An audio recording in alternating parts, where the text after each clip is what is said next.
Gandang umaga po mga kapatid. Welcome po ulit sa aking channel, Brother OG po. Nandito na naman po ako ngayong umagang ito, ngayong araw na to para mag-share po sa inyo ng salita ng ating Diyos. Pero syempre po, mananalangin po muna tayong lahat. Samahan niyo po ako. Yes Lord, aming Diyos na makapangyarihan sa lahat. Maraming salamat na naman Lord sa umagang ito, sa araw na to. Una Lord, sa paggising mo sa amin ng maayos at malakas ang katawan.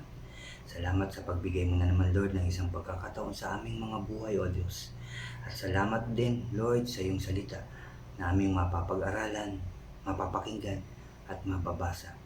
Buksan mo po ang aming mga puso't isipan upang ito'y lubusan naming maunawaan at maitatak namin sa kailaliman ng aming mga puso. At samahan mo po ako palagi Lord sa tuwing ako'y magbabasa, mag-share ng iyong mga salita upang puro salita mo lamang ang lumabas sa aking bibig.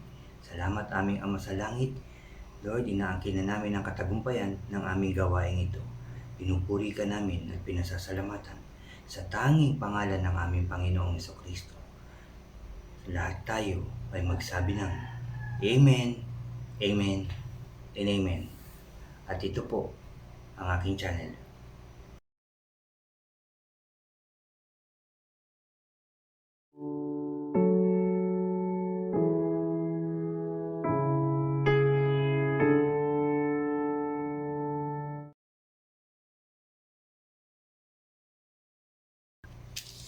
Hello po ulit mga kapatid. Ulitin ko lang, welcome po kayo sa aking channel.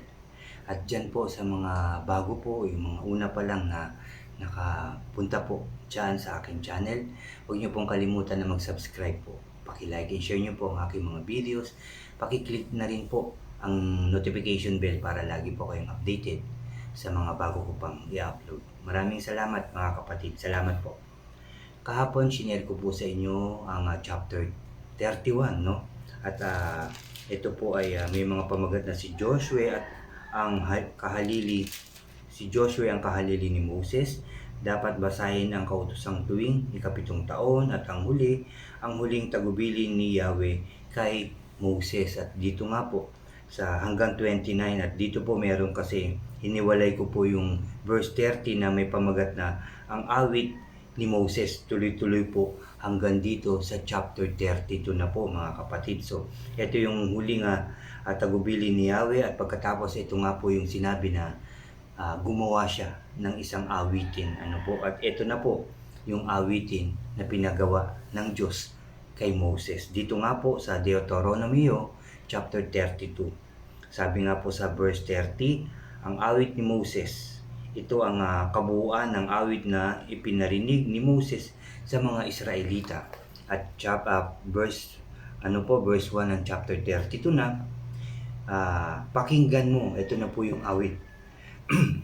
Pakinggan mo langit ang aking sasabihin. Unawain mo lupa ang aking bibigkasin. Pumatak nawang gaya ng ulan ng aking ituturo.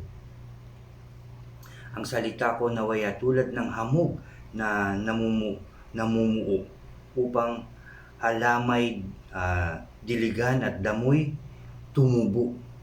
Sabi sa awit mga kapatid, sapagkat si Yahweh ay aking pupurihin, ang kanyang pangalan ay inyong dakilain. Sabi sa awit ni Moses mga kapatid, si Yahweh ang inyong batong tanggulan, mga gawa niya ay walang kapintasan. Ang lahat ng gawa ng ating Diyos ay walang kapintasan. Sabi pa dito mga kapatid, mga pasya niyaya, pawang makatarungan.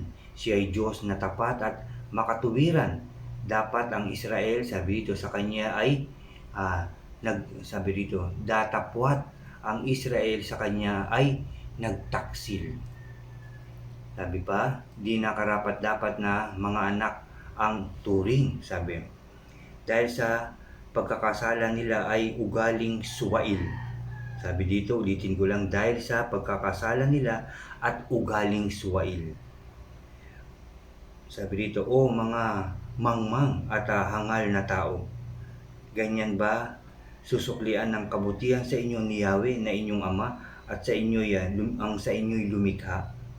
At nagtaguyod na kayo'y maging isang bansa. Ganyan ba ang isusukli? Sabi sa awitin ng Diyos, ganyan ba isusukli niyo sa Diyos na nagbigay buhay sa inyo, na gumawa ng langit at lupa? Ganyan ba yung pagtataksil, pagtalikod sa Kanya? At sabi pa rito, mga kapatid, alalahanin ninyo ang mga lumipas na panahon, at sabi rito, alalahanin ninyo ang mga lumipas na panahon, ang mga salinlahi ng mga nagdaang taon. Tanging, sabi rito, tanungin ninyo ang inyong ama sa kanilang sasabihin, pati ang matatanda at kanilang sasaysayin. Sabi rito, nang ipamahagi ng kataas-taasang Diyos ang ipapamanang lupain ng mga, sabi rito, ng ang mga bansaya kanyang hati-hatiin, mga hangganan nito'y kanyang itinakda ayon sa dami ng mga anak niya, hinati ng maayos, mga kapatid. Sabi dito verse 9, sapagkat ang lahi ni Jacob ay kanyang pinili, sila ang kanyang tagapagmanang lahi. Sabi sa verse 10, sa isang disyerto sila ay kanyang natagpuan, sa isang lupang tigang at walang naninirahan. Doon sila ay kanyang pinatnubayan, binantayan at doon inalagaan. Isang inahing agila ang kanyang katulad, sila ay mga inakay na tinuruan niyang lumipad.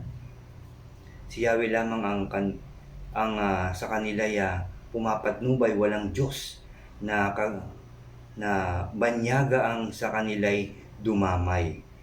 Sabi pa, kanyang kanyang pinagtagumpay sila sa kaburulat. Sila'y kumain ng mga ani at kabukiran, nakakuha sila ng pulot at mga, ang sabi dito, batuhan, na nakahukay rin ng langis sa lupaing tigang, no? Kahit na tuyot, kahit babato, pero maraming pagkain na nakuha. Ganyan ang ginagawa, no? Kahit na sabihin natin naghihirap sa panahon natin ngayon, ang ating lugar, ang ating bansa, pero may nakakain pa rin tayo. May pera pa rin tayong nagagastos na papambili ng ating mga gusto. Ganyan tayo kamahal ng ating Diyos. Pinapakita lang niya yung kanyang pagmamahal, kanyang kapangyarihan sa lahat ng tao. Sabi ba dito, mga kapatid, verse 14, kanilang mga baka at kambing ay sagana sa gatas. Pinakamainam ang kanilang kawan, trigo at katas ng ubas. Si Jacob na irog, sabi dito, tumabat at lumaki, kataway bumilog. Ang Diyos na lumalang kanyang tinalikuran, no? Bagaman binigyan ng biyaya, pinalakas, pinagtagumpay, sinamahan, mga kapatid, sinasabi rito, tinalikuran pa rin siya. Ulitin ko lang to, mga kapatid. Ang Diyos na lumalang kanyang tinalikuran at itinakwil ang batong tanggulan ng kanyang kaligtasan. Sabi pa rito, pinanibugho nila si Yahweh dahil sa mga Diyos-Diyosan. Puot niya ay pinag-alab sa pagsambang kasuklam. Sabi dito, naghahain sila ng handog sa mga demonyo, sa mga Diyos-Diyosang hindi nila alam kung ano. Sabi ganyan, naghahain sila, sumamba sila doon sa mga Diyos-Diyosan na hindi naman nila alam. Sabi pa rito, ngayon lamang dumating ang Diyos na bago, na hindi sinasamba ng kanilang mga lolo. Sabi dito, iniwan ninyo ang batong at tanggulan na sa inyo'y nagdalang tao. Kinalimutan ninyo ang Diyos na tunay na nasa inyo ay nagbigay buhay. Nakalimutan ng mga tao, mga kapatid, ang Diyos na nagbigay buhay sa kanila. Sa dami ng isipin, sa dami ng mga kagustuhan, pangarap, nakalimutan na ang Diyos. Sabi rito, nang makita ni Yahweh ang ginawa nilang ito, napuspos siyan ng galit.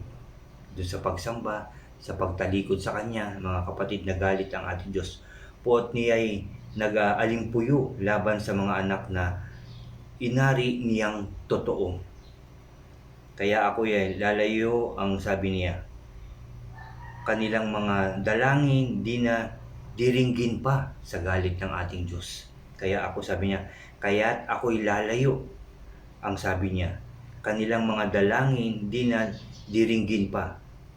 Tingnan ko lang ang kanilang sasapitin, isang lahing suwail, mga anak na taksil, sabi dito, mga anak na taksil sa pagsuwayan. Ako nga ilalayo, yung panalangin na yan, yung panalangin ng mga taong yan, hindi ko na diringgin dahil sa pagtalikod, pagsuway nila sa akin, sa pagsamba sa mga Diyos-Diyosan. Kaya sinabi dito, lalayo siya at hindi niya nadiringgin ang kanilang mga panalangin. Sabi rito, sabi, ulitin ko itong mga kapatid, verse 21, pinanigbugho nila ako sa mga Diyos na hindi totoo.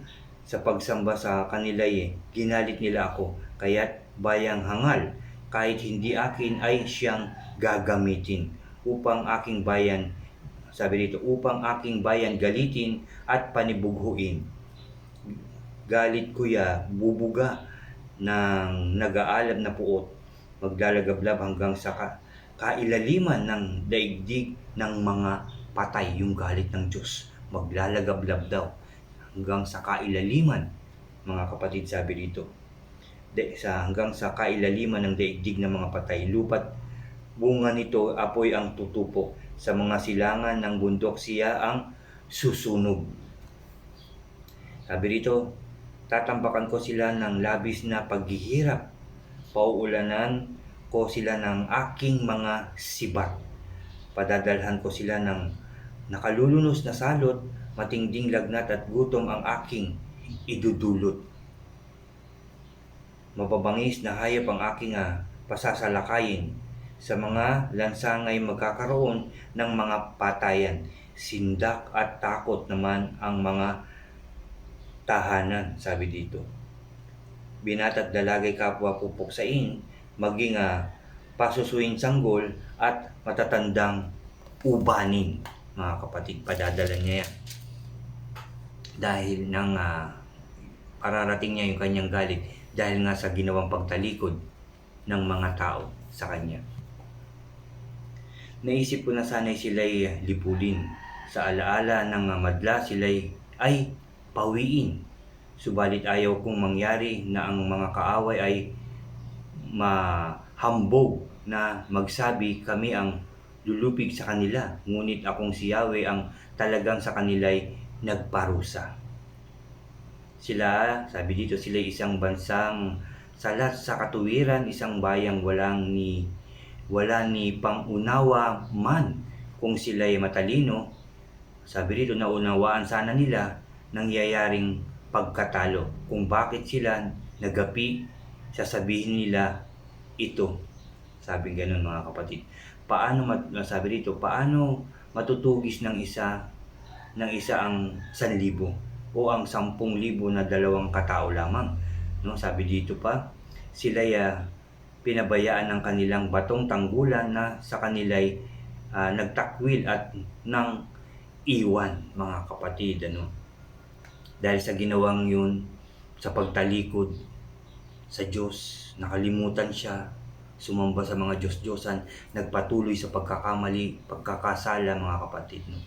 Saka sabi dito ng ating Diyos, naisip ko na sana'y sila'y lipulin sa alaala, sabi dito. Subalit ayaw kung mangyari ang mga kaaway ay mahambog na magsabi kami ang lumupig sa kanila. Ngunit akong si Yahweh ang talagang sa kanila'y nagpaparusa, dahil sa nagawang kasalanan, mga kapatid. Sinabi dito ng Diyos dito sa awit na to, yung kanyang damdamin para sa mga taong patuloy na tumatalikod sa Kanya, patuloy sa nakalimot sa Kanya, patuloy sa paggawa ng kasalanan.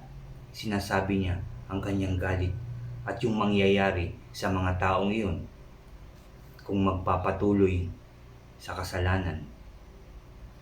ang lahat ng itong sinasabi niya ay mangyayari, mga kapatid. At nangyari nga ito noon at pwedeng mangyari sa atin dahil may mga nangyayari na nga, mga kapatid. Baka ito yung mga pagkakamali at pagkukulang natin sa ating Diyos, yung pagtalikod natin, yung pagsamba sa Diyos-Diyosan, yung paggawa ng kasalanan, mga kapatid, patuloy napagawa ng kasalanan. Baka kaya nangyayari ang mga ganito sa ating mundo, mga kapatid. Sabi pa dito, paano matutugis ng isa ang 1,000 o ang 10,000 ng 2 katao? Sila ay pinabayaan ng kanilang batong tanggulan na sa kanila'y nagtakwil at nang iwan. Sabi pa sa verse 31, tunay ngang tanggulan nila'y hindi tulad ng sa atin.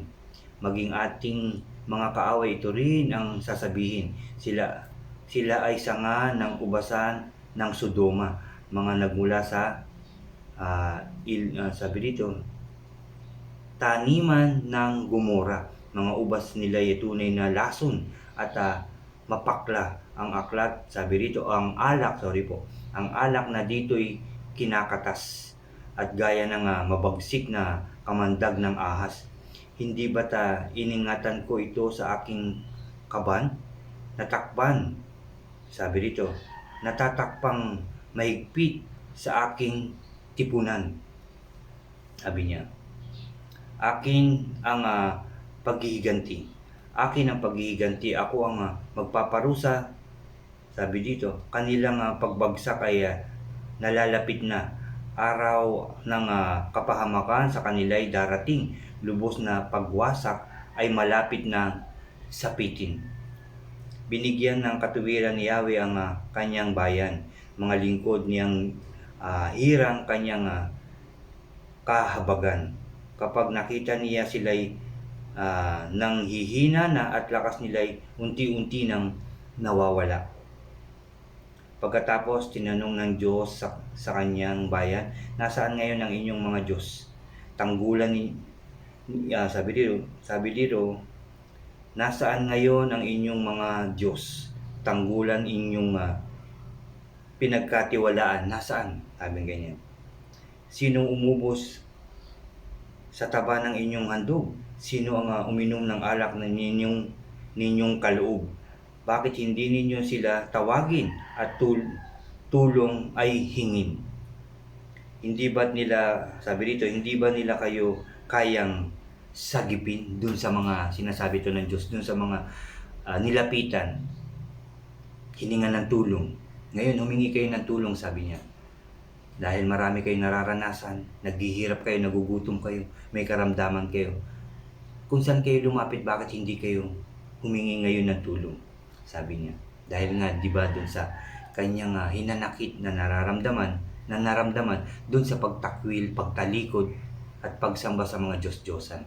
Kaya ito, pinagawa ng Diyos kay Moses.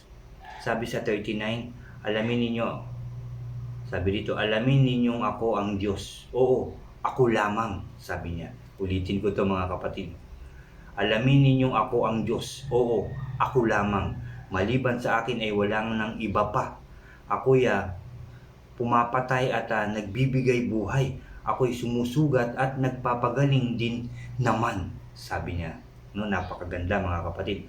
Wala nang makakapigil, sabi dito, anuman ang aking gawin. Isinusumpa ko ito sa harap ng kalangitan habang ako'y nabubuhay, Diyos na walang hanggan, sabi dito.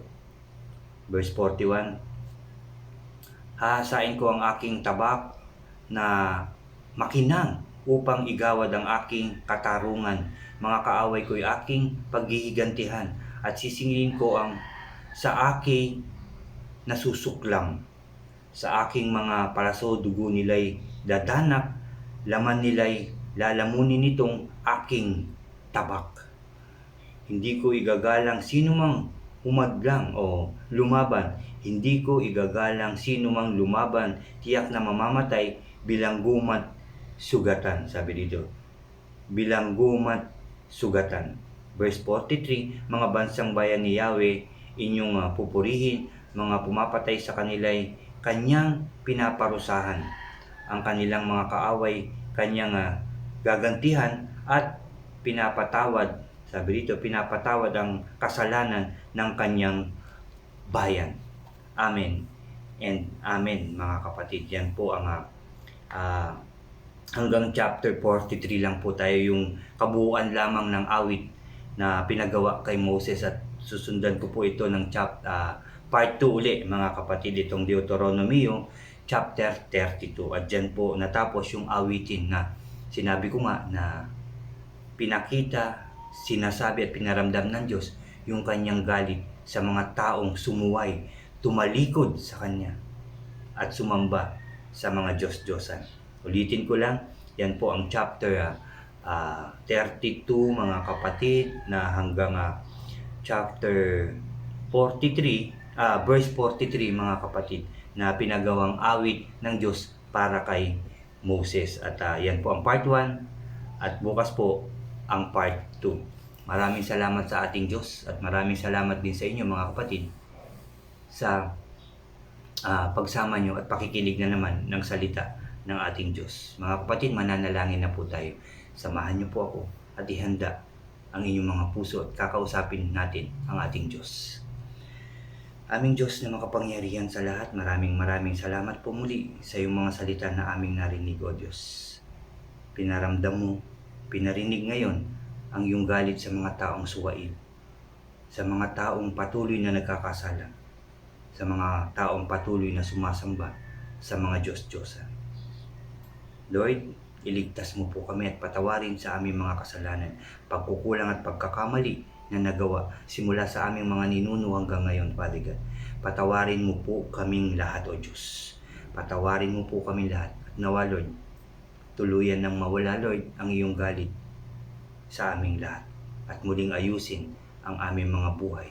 Tulungan, gabayan, proteksyonan, biyayaan, pagpalain ang aming mga buhay. Lord, muli patawad sa aming mga kasalanan, at nawa ito'y makarating sa iyo ang aming paghingi ng tawad sa lahat ng aming kasalanan. Aming Diyos na makapangyarihan, aming Diyos na mapagmahal at mapagpatawad, patawarin mo po kami at muling ayusin ang aming mga buhay, aming mga lugar, aming mga bansa at buong daigdig, O Diyos. Salamat po dahil alam ko po't kiniklaim namin na narinig mo na, Lord, muli ang aming mga panalangin. Salamat po muli sa iyong mga salita. Salamat pa rin, Lord, dahil patuloy pa rin kami nakakarinig ng iyong mga salita, ng iyong mga inuutos at dapat sabihin sa amin. Salamat, Ama. Salamat, Jesus. Salamat, Holy Spirit. Salamat, Lord, for all the blessings, guidance, and protection sa lahat ng tao. Pinupuri ka namin at pinasasalamatan, sinasamba at dinadakila. Sa iyo lamang, O Diyos, ang pinakamataas na papurit pagsamba. Sa ngalan ng Ama, ng Anak, at ng Espiritu Santo, lahat tayo ay magsabi ng Amen and Amen. Amen po. Amen po. Salamat sa ating Diyos. Salamat din sa inyo, mga kapatid. See you po ulit sa part 2 ng chapter 32 ng Deuteronomio. God bless po sa inyo lahat. God bless po sa ating lahat. Salamat po.